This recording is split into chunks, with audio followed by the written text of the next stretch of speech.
Amasengesho yo ku manywa none tariki ya 13 z'ukwa mbere 2021. Dieu, viens à mon aide, Seigneur à notre secours. Gloire au Père et au Fils et au Saint-Esprit, ô Dieu qui est, qui était et qui vient, pour les siècles des siècles. Amen. Alléluia.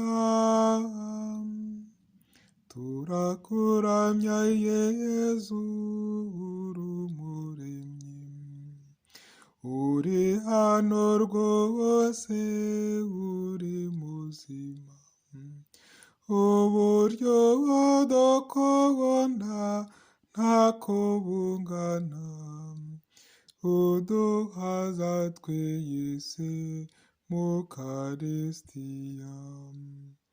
Mukaristiya yawe ntawukurora,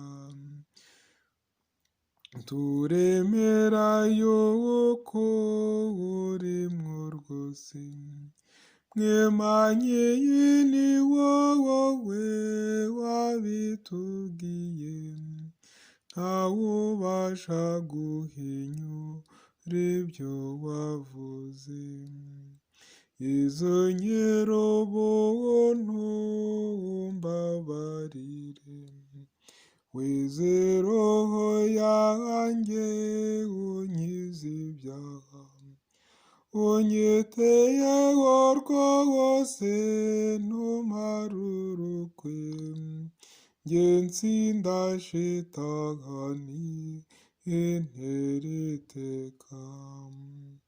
Amasengesho yanjye uyumve Yezu, umpe kugukunda no kukubaha, nuko nzahaza iwawe mu bwami bwawe, niho nzanezerwa, niho nifuza. Zaburi 118. Uragasingizwa Nyagasani, twigishe amategeko yawe. Mbese ukiri muto yaba indakemwa ate mu nzira ye, yabigira akurikiza ijambo ryawe. Ndagushakashakana umutima wanjye wose, ntuncishe ukubiri n'amategeko yawe. Amasezerano yawe nayikomeje mu mutima, ngira ngo ntagucumuraho. Uragasingizwa uhoraho, umenyeshe ugushaka kwawe.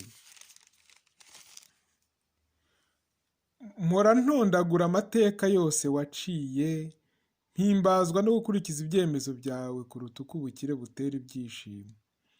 Nzazirikana amabwiriza yawe, maze ndangamire inzira zawe.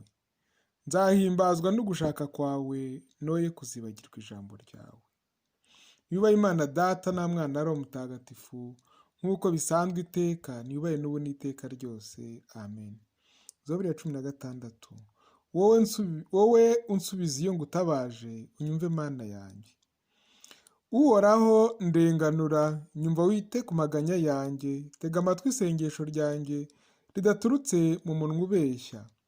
Bari wowe uncira urubanza, ijisho ryawe rirebe aho ukuri guherereye. Wasuzumye umutima wanjye, ungenzura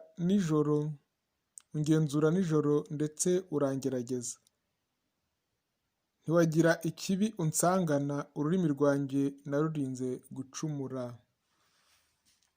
Kugira ngo ngenze nk'abantu bakurikiza amabwiriza yawe, nakomeje kunyura mu nzira wategetse. Mpamya intambwe mu mayira yawe, ibirenge byanjye ntibyadandabirana.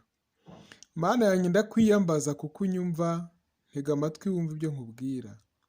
Garagaza impuhwe zawe zahebuje, wowe ukiza abiringira ububasha bwawe, bagahonoka batyo abahagurukiye kubarwanya. Urandinde nk'imboni y'ijisho ryawe, umpishe mu gicucu cy'amababa yawe, kure y'abanyarugomo banyaze ibyanjye, n'abanzi gica bantangatanze impande zose. umutima wabo wapfukiranywe n'ibinure, umunwa wabo ukavugana agasuzuguro. Ngaho baransatiriye, none bamaze kungota. Bampozaho ijisho bashaka uko bangarika ku butaka. Bameze nk'intare ikereye gushihagura, mbese nk'igisimba kibunze mu bwihisho. Uhoraho, haguruka ubatere ubahashye, inkota yawe ninkize umubisha. Uhoraho, ukuboko kwawe nikubameneshe bave mu bantu, bacike mu bantu no ku isi. Uwo ni wo mugabane ubagenewe muri ubu bugingo. Inda yabo niyuzure ibyo wabazigamiye, n'abahungu babo babiboneho babyijute, basigarize n'abana babo bakiri ku ibere. Naho jyewe birakwiye ko nzareba uruhanga rwawe, ninkanguka nzanyurwa n'uburanga bwawe. Kuba Imana Data na Mwana na Roho Mutagatifu, nk'uko bisanzwe iteka, nibe n'iteka ryose. Amina. Wowe unsubiza iyo ngutabaje, unyumve Mana yanjye. Ijambo ry'Imana. Isomo ryo mu ibaruwa ya mbere ya Mutagatifu Petero Intumwa, umutwe wa mbere, umurongo wa 13 kugera ku wa 14. Nimuhore rero mwiteguye, mube maso, kandi mushyire amiringiro yanyu yose mu ngabire muzahabwa igihe Yezu Kristo azaba yigaragaje. Nimube nk'abana bumvira, mureke gukurikiza irari mwari mufite kera mukiri mu bujiji. Iryo ni ijambo ry'Imana. Turishimiye Imana. Nyagasani, nyigisha inzira yawe, menyesha inzira yawe. Dusabe. Dawe, wowe udahemuka ku masezerano yawe, wohereje Roho Mutagatifu kugira ngo ahurize hamwe abantu bitandukanyije kubera icyaha, tugire abatera amahoro ku bwa Yezu Kristo umwami wacu. Amen. Nyagasani Yezu nabane namwe, ushobora byose ndaha umugisha Imana Data na Mwana na Roho Mutagatifu. Amen. Igicamunsi cyiza.